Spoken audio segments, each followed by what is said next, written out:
Buenas noches a todos. Un gusto tenerlos. El mensaje de hoy se titula, como lo pueden ver en la pantalla, El Arca del Pacto.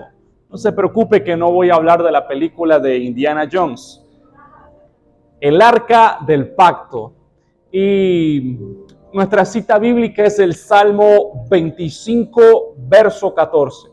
Pero antes que nada, quiero empezar este mensaje o este sermón con una oración. Le invito a que usted pueda cerrar sus ojos e inclinar su rostro. Padre Celestial, que tu Espíritu Santo, el cual nos convence de juicio, pecado y de justicia, ministre a nuestros corazones, porque esta no es mi palabra, sino tuya, Dios. En el nombre de Jesús. Amén. El Arca del Pacto, Salmo 25, verso 14. Y dice así el rey David: la comunión íntima de Jehová. Diga conmigo, comunión íntima. Es decir, que hay varios tipos de comunión. Hay una canción que dice, y también el profeta menor del Antiguo Testamento, que hay aguas que llegan hasta los tobillos, hay aguas que llegan hasta las rodillas, aguas que llegan hasta la cintura. La comunión íntima de Jehová es con los que le temen, y a ellos hará conocer. Es algo entonces que solo Dios puede hacernos conocer, su comunión íntima. Solamente Él, no importa si usted se va a iglesia X, Y o Z, y a ellos hará conocer su pacto, es decir, su compromiso, es decir, su provisión, es decir, su poder, es decir, su salvación. El tema de hoy, como ustedes saben, se titula El Arca del Pacto. Al leer el libro de Éxodo, nos encontramos con minuciosos detalles que a veces a algunos lo aburren y a otros lo dejan dormidos. Detalles que están ahí no porque Dios no tenía nada que conversar con Moisés en el monte Horeb. Detalles que están ahí por un objetivo, por una razón. Y estos detalles fueron dados por Dios para la construcción del tabernáculo, para la construcción del arca, tema de nuestro interés en esta noche. En el libro de Éxodo vemos que Dios no se ahorró ningún detalle o instrucción a Moisés para que construyera no solo el arca, sino también el tabernáculo, una tienda especial en la cual él dijo que habitaría en medio del pueblo de Israel. Este arca representaba, por lo tanto, el pacto de Dios, porque dentro de ella estaban contenidas 2 tablas de piedras, en las cuales estaban los 10 mandamientos, escritos según la Biblia por el dedo del mismo Dios, y dadas a Moisés allá en el monte Horeb. Representaba entonces este arca el pacto del Dios eterno. Dios que no se debe a nadie porque Él es Dios en sí mismo y no depende de nadie para ser Dios.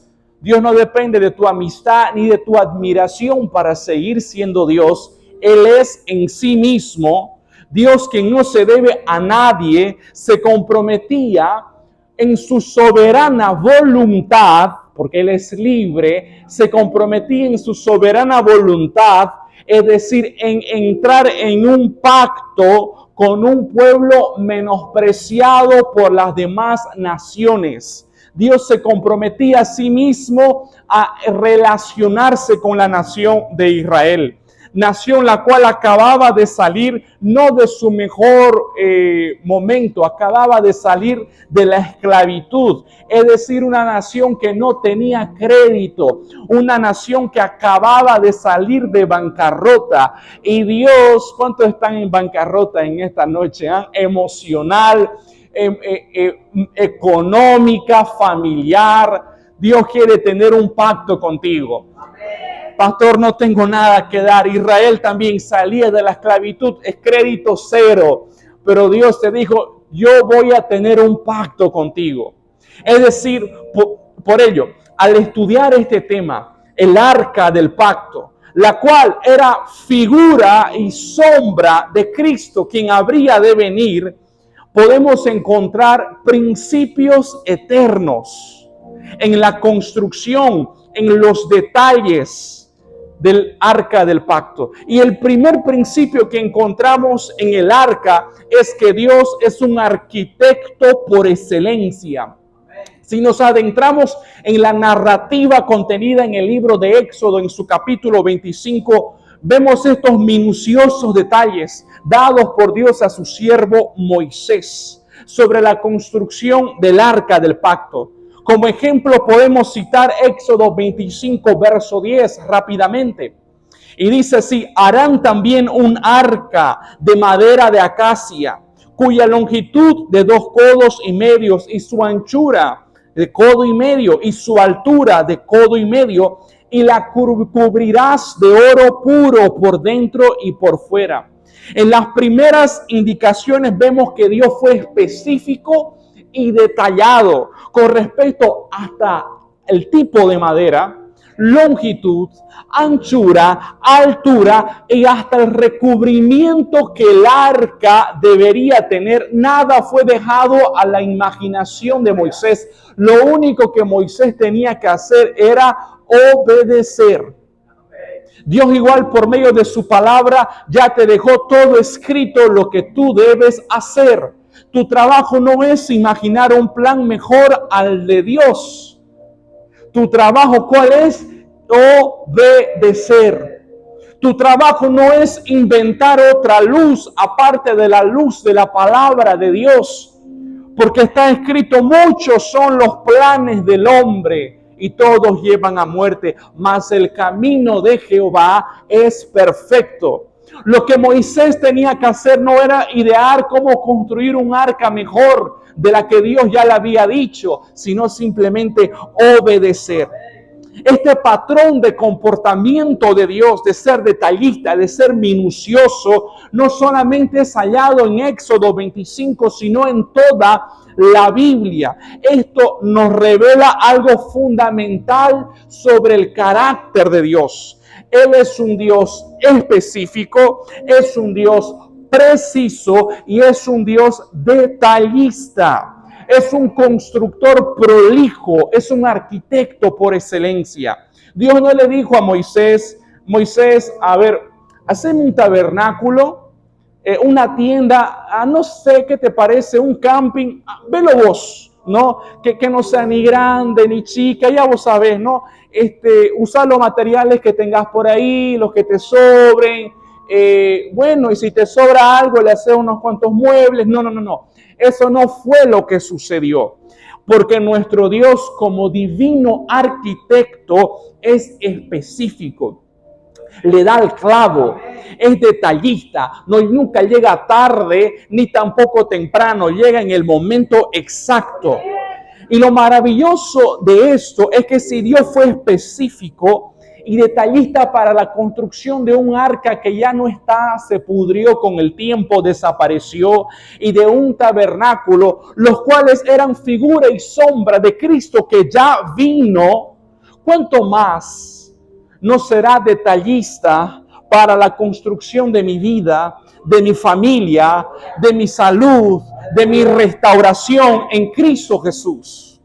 Dios, por medio de Jesucristo, ha preparado y diseñado, no a la rápida, no en el transporte público, no en el bus allá dibujando porque se olvidó, a ver, consultando a los ángeles, ¿qué hacemos para mejorar la vida?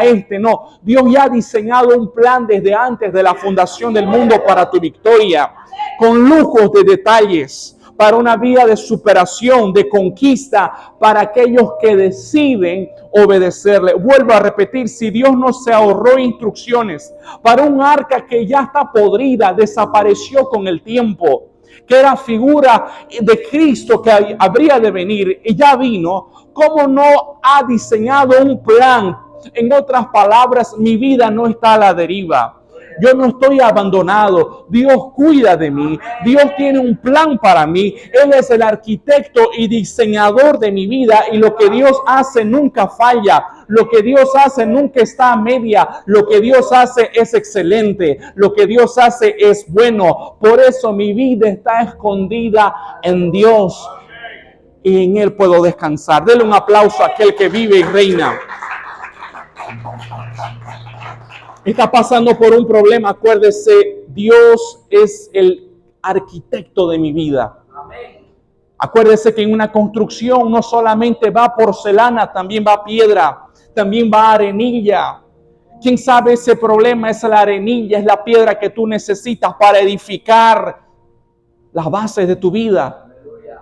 Dios, por medio de Jesucristo, vuelvo a repetir, ha preparado y diseñado una vida de victoria y superación para aquellos que deciden obedecerle. El rey David, en su Salmo 139, nos muestra su asombro al percatarse del cuidado de Dios, el cual a manera de un arquitecto celestial planeó y diseñó con sumo detalle cada aspecto de su vida, desde su gestación. Él dice, mi embrión vieron tus ojos. Y en tu libro estaban escritas todas las cosas que habían de ser formadas, desde su gestación en el vientre de su madre hasta su último suspirar en esta tierra. Y David escribe en el Salmo 139, verso 6, tal conocimiento, oh Dios, es demasiado maravilloso para mí. Alto es, no lo puedo comprender. No lo puedo comprender, simplemente puedo obedecerte, puedo agradecerte, puedo descansar en tu provisión y seguir hacia adelante porque tú eres el arquitecto, tú eres el capitán de esta obra llamada mi vida. Y Pablo concluye diciendo, el apóstol Pablo, yo sé que Dios es poderoso para concluir la obra que Él empezó en mí y en ti. Dándonos a entender que los planes, los diseños de Dios jamás se limitarán a lo que pudiéramos entender, a lo que pudiéramos conocer. Partiendo del principio de que Dios es específico, Dios es detallista en todo lo que hace. Él es detallista en todo lo que hace. Debemos, por lo tanto, orar y ser específico en lo que le pedimos a Dios. El apóstol Santiago, el hermano de Jesús, escribe, pedís y no recibís porque pedís mal. Debemos pedirle a Dios siendo específico. Cuando alguien me dice, pastor, ore para que Dios me bendiga, no ha entendido este principio.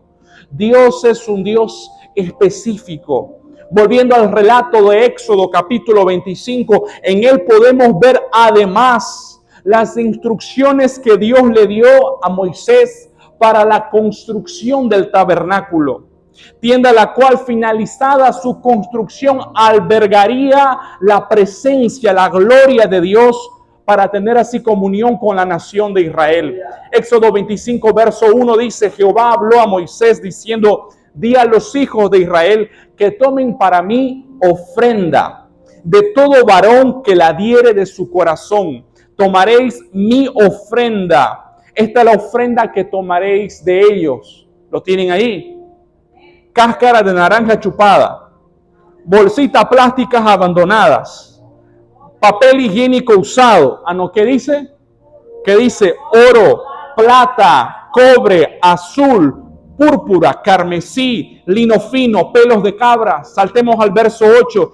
Y harán con lo mejor que ustedes tienen, porque yo soy un Dios de excelencia, no soy un Dios de mediocridad, no soy un Dios de sobras. Cuando usted viene con sobras a Dios, queda lejos de Él. Es como la ofrenda que Caín le presentó a Dios, que ni siquiera subió al altar. Y cuando vengan con lo mejor que ustedes tienen, ahí entonces harán un santuario para mí. Era algo que debía construirse con lo mejor. Y así, con lo mejor de ustedes habitaré en medio de ellos, conforme a lo que yo, Moisés, te estoy mostrando, no según tu parecer o criterio. El diseño del tabernáculo y el diseño de todos sus utensilios, así lo haréis, con lo mejor que ustedes tengan, porque yo sé que tú tienes oro. Saliste de Egipto con oro, porque yo toqué a los egipcios para que te entreguen el oro. Y no es para que lo tengas guardado y escondido, es para que construyas lo mejor para mí. Cuando Dios te pide algo, cuando Dios te pide para que tú ores, cuando Dios te pide para que sigas creyendo, es porque Él sabe que dentro de ti hay una medida de fe. Ay, pastor, Dios no es mentiroso ni loco para pedirte algo que tú no tengas. Y cuando presenten lo mejor, allí entonces harán un santuario para mí, conforme al diseño que yo te he mostrado. No tienes que imaginarte, no, ya está listo. Lo que tienes que hacer es desprenderte de eso valioso que yo sé que tú tienes, y luego tienes que obedecer al patrón, al diseño que yo ya te he mostrado, y ahí solo entonces harás santuario para mí. Lo que debemos recalcar de estos versos es que Dios no le dijo a Moisés, y lo voy a recalcar, esta ofrenda que tomaréis de los israelitas es de lo que les sobra, de lo que no hay valor, de aquello que está allá en el quinchón de la casa olvidado. No, Dios le estaba diciendo a la nación de Israel, la cual 430 años había estado viviendo como esclavo en una tierra que no era suya, Egipto, acostumbrados a vivir como mendigos, con las manos extendidas en la miseria y entre las obras de sus amos, los egipcios. Le estaba diciendo, mi pacto con ustedes no estará basado en lo que ustedes están acostumbrados. Este pacto tiene un precio. El plan y el diseño que yo tengo para bendecirlos, para prosperarlos como nación libre, requiere de un sacrificio, requiere de un desprendimiento, tiene un costo. Este es el segundo principio que podemos aprender del arca del pacto. El primero es que Dios es un arquitecto por excelencia, es detallista. Nada Él da por sobreentendido. Y el segundo principio que podemos aprender de la construcción del arca del pacto es que para conocer a Dios se debe pagar un precio. Es necesario desprenderse de algo. Cada vez que alguien entraba al tabernáculo era para sacrificar algo de sí. Jamás era para beneficiar a Dios y decirle, mira, yo vine, alegrate, te alegré el día. No. Era para sacrificar algo de sí. No era para preguntar, poner la cabecita adentro. ¿Cómo van las cosas por aquí? No era tampoco para buscar vida social allí adentro o para ver si el sacerdote los saludaba. Era para sacrificar algo de sí. Cada vez que alguien quería tener comunión con Dios por medio del tabernáculo, del arca del pacto, debía pagar un precio. Dios, por medio del arca del pacto, este es Dios, ¿ok? Yo sé que muchos nos han enseñado el evangelio de todo es gratis. Y yo le estuve explicando a mi padre de dónde vino esa mentalidad cuando los misioneros canadienses, estadounidenses, suecos vinieron a Latinoamérica para atraer a las masas, comenzaban a regalar cosas.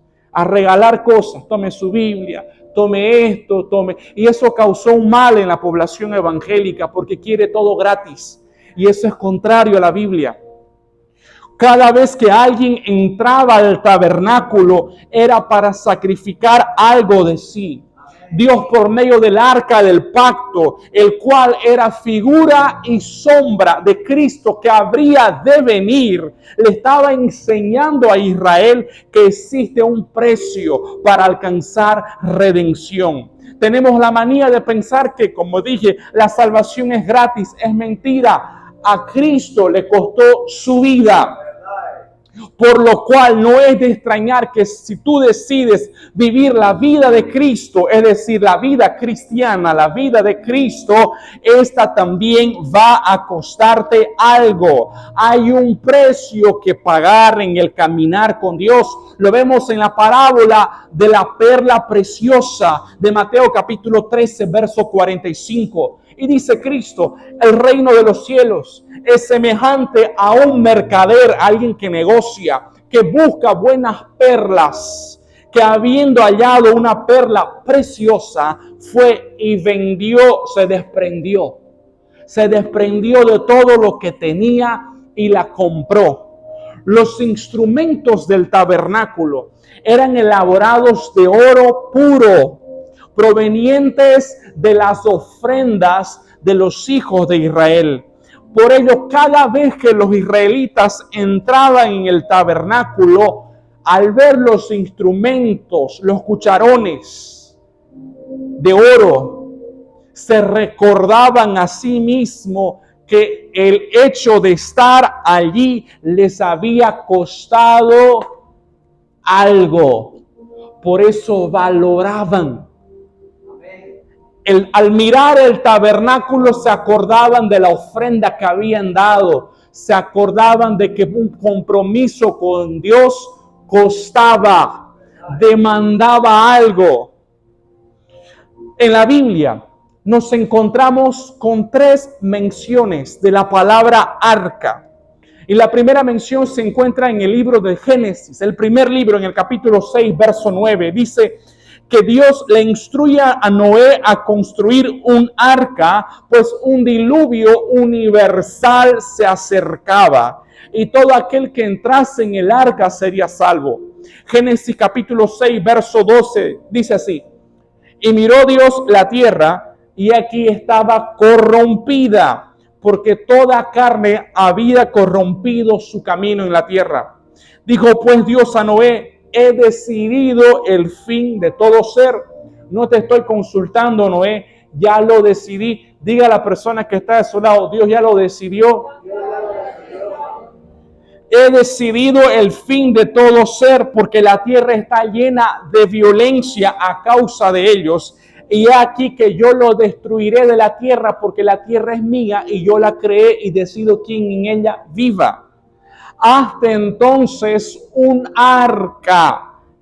Y otra vez Dios comienza a decir, no le dice, hazte un arca, Noé, y desaparece. No, hazte un arca, y ahí vemos el carácter detallista, el carácter específico y minucioso de Dios, de madera de gofer. Harás aposentos en el arca, la calafetarás con brea por dentro y por fuera, y de esta manera la harás. Dios es específico y le comienza a decir, mira, Noé, no voy a dar espacio a tu imaginación, sino solamente a tu obediencia. La vas a hacer de 300 codos de longitud, de 50 codos de anchura y de 30 codos su altura. Nuevamente vemos aquí los 2 principios del carácter de Dios encontrados en Éxodo capítulo 25. Dios fue preciso y específico. Diga conmigo, preciso y específico. En las instrucciones dadas a Noé. La construcción del arca significó un costo, un precio para Noé. No cayó del cielo, boom, en su cabeza, no la tuvo que construir, tuvo que buscar la madera, tuvo que buscar los clavos, tuvo que buscar los serruchos, tuvo que buscar, y así por delante. Dios no construyó el arca, simplemente le dijo a Noé cómo construirla. Dios no va a construir tu matrimonio. Dios no va a construir tu felicidad. Dios no va a criar a tus hijos, pero sí Él te va a decir cómo hacerlo. Y Noé preservó su vida y la de otros al obedecer y construir el arca. De ahí aprendemos que la preservación de vida es antecedida por la obediencia. Usted no puede preservar su matrimonio, no puede preservar su economía si no obedece. Porque si hace el arca como le da la gana, le va a entrar agua y usted y los que están adentro se van a ahogar. El arca construida por Noé soportó la prueba del diluvio universal, porque fue construida según las especificaciones de Dios, no según lo que Noé, yo creo, yo pienso, es que fulanito dice, no, según lo que Dios dijo. De aquí aprendemos que si tu vida está construida según las especificaciones de Dios reveladas en las sagradas escrituras, no importa el diluvio que venga contra ti, ella no se hundirá. Tu vida no se hundirá. A Él sea la gloria. Amén. Jesús lo resumió esto en la parábola de los dos cimientos, escrita en el Evangelio de Mateo en su capítulo 7, versos 24 al 27. El segundo lugar en la Biblia donde encontramos la mención a arca está contenida en el relato de Éxodo, capítulo 2, verso 1 al 3. Es la historia de Moisés, del bebé Moisés. Y dice así Éxodo, capítulo 2, verso 1. Un varón de la familia de Leví tomó por mujer a una hija de Leví, la cual concibió y dio a luz a un hijo, y viéndolo que era hermoso, le tuvo escondido 3 meses. Pero no pudiendo ocultarlo más tiempo, tomó una arquilla de juncos, una arca pequeña, arquilla, y la calafateó con asfalto y brea, y colocó en ella al niño, y lo puso en un carrizal en la orilla del río Nilo. Y la hija del faraón descendió a lavarse al río, y paseándose sus doncellas por la ribera, vio ella la arquilla, la pequeña arca, y cuando la abrió, vio al niño, y aquí Moisés, el niño, bebé, lloraba, y teniendo compasión de él, dijo: de los niños de los hebreos es este, arquilla. Aquí vemos que Moisés fue preservado por lo que su madre construyó, un arca. El río Nilo hasta el día de hoy es infestado por cocodrilos, es infestado por serpientes y otros peces. Y fue allí donde Moisés fue suelto. Fue suelto. Cuando usted deja que su hijo se vaya a la universidad, donde hay cocodrilos, gente del mal, hay serpientes. Si usted coloca a su hijo en el arca, que es instruye al niño, y aun cuando sea viejo no se apartará, instruye al niño en la palabra de Dios, que es el arca, usted lo puede soltar en medio de los cocodrilos, que nada le va a pasar. Moisés estaba escondido en el arca. Diga conmigo, escondido en el arca. No era que Moisés tenía fuerza para pelear con los cocodrilos, era un bebé. Era la fuerza del arca, era la fuerza del pacto, lo que mantenía a Moisés vivo para que no sea comido por un cocodrilo, para que no se ahogue en las aguas del Nilo. Es maravilloso visualizar al pequeño Moisés indefenso, navegando en las aguas del Nilo que albergan barcos inmensos, dentro de esta arca construida por la fe y la obediencia de su madre. De ahí podemos entender a lo escrito por el profeta Isaías en su capítulo 42, verso 2. Cuando pases por las aguas, yo estaré contigo, porque vas a estar en el arca del pacto, vas a estar en mis obediencias, y si por los ríos, no te anegarán. Por ello, no importa tu condición, no importa la situación adversa la cual puedas estar atravesando como Moisés, sino en qué y en cómo la estás atravesando, en que yo estoy en el arca del pacto y aquí no entra agua, aquí no viene caimán, porque mi vida está cimentada en la palabra de Dios. No importa lo que venga, sino en qué tú estás fijado. Moisés encontró preservación de vida porque estaba guardada en el arca. La estrella principal aquí es el arca, pues el niño no era nada frente a las aguas del río Nilo, ni tampoco a las bestias que vivían allí. Moisés estaba salvo no por su condición, porque era un niño. ¿Qué iba a hacer? Nada, era un niño. No estaba salvo por su condición, sino por su posición. Y su posición era estar dentro del arca. Por lo cual no confíes en tu condición, en tus contactos, en tu dinero, no en los amigos que tú puedas tener, sino en tu posición, que es lavado, redimido y purificado por la sangre de Cristo, el Cordero de Dios. La tercera mención del arca se encuentra, como vimos al inicio de este mensaje, en Éxodo 25, en el mismísimo tabernáculo de comunión. Ahora bien, hablando de esta misma arca, la cual fue construida o ordenada en Éxodo capítulo 25, vemos que muchos después de Moisés, el arca seguía. Ahora tenemos al sucesor de Moisés, quien es Josué, ya frente a la tierra prometida. Y es interesante ver que lo primero que pisó, lo primero que entró Canaán, la tierra de la promesa, fue el arca del pacto. Esta, según el diseño dado por Dios, era cargado en los hombros de 4 sacerdotes. El arca del pacto fue lo primero que entró en la tierra prometida.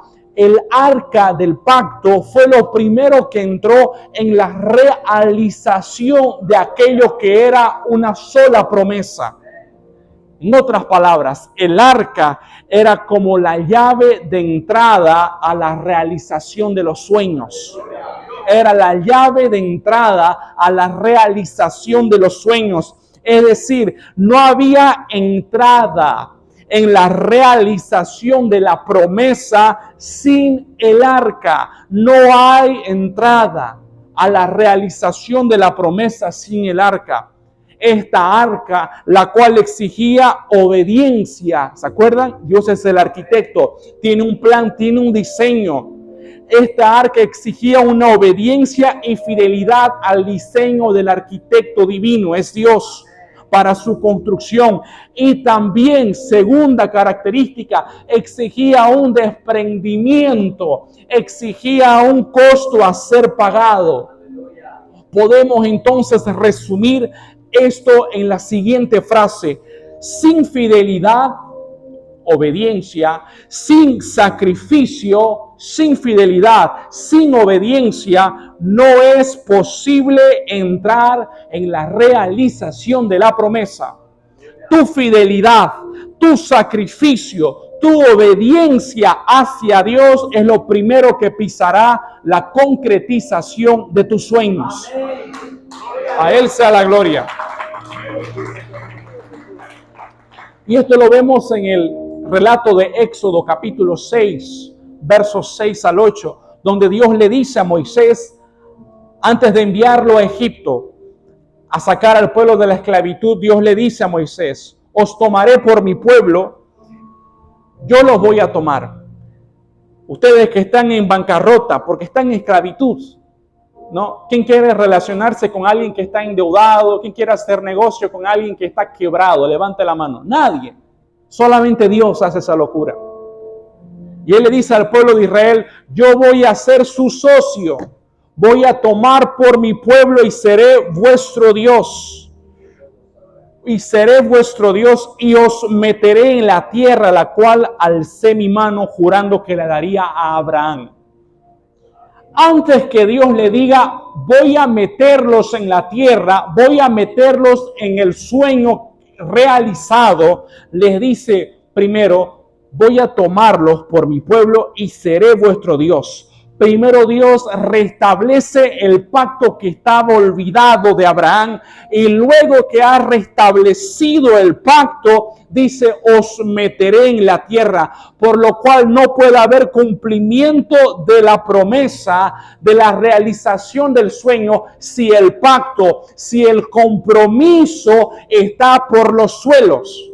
Porque Dios no siembra ni invierte sus recursos en la tierra del vecino.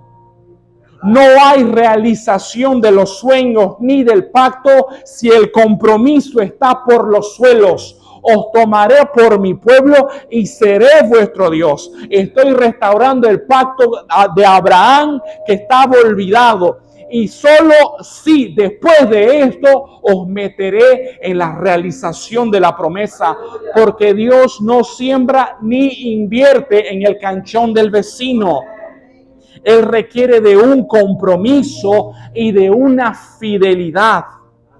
Por eso Dios le declara al profeta Samuel, 1 Samuel capítulo 2 verso 30, yo honraré a los que me honran, y a los que me desprecian serán tenidos por poco. Por ello, la permanencia en el pacto, en la obediencia y fidelidad me introduce en la promesa. Otra característica a resaltar del acta del pacto era que ésta simbolizaba la presencia tangible del Dios eterno e infinito caminando entre su pueblo.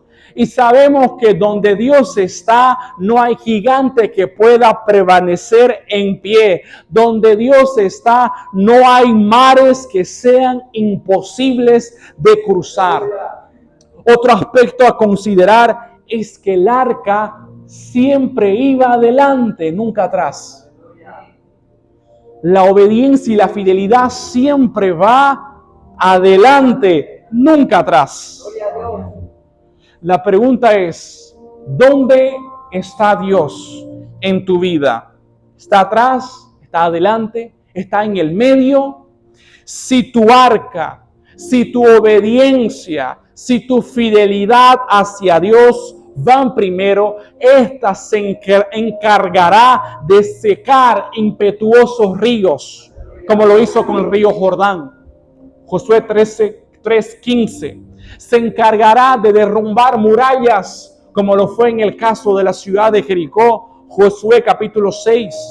Se encargará de traer respuestas de lo alto, cuando ya no haya respuestas en tu entorno que puedan satisfacer tu demanda. Dios enviará respuesta de lo alto. 1 Samuel capítulo 30 verso 8.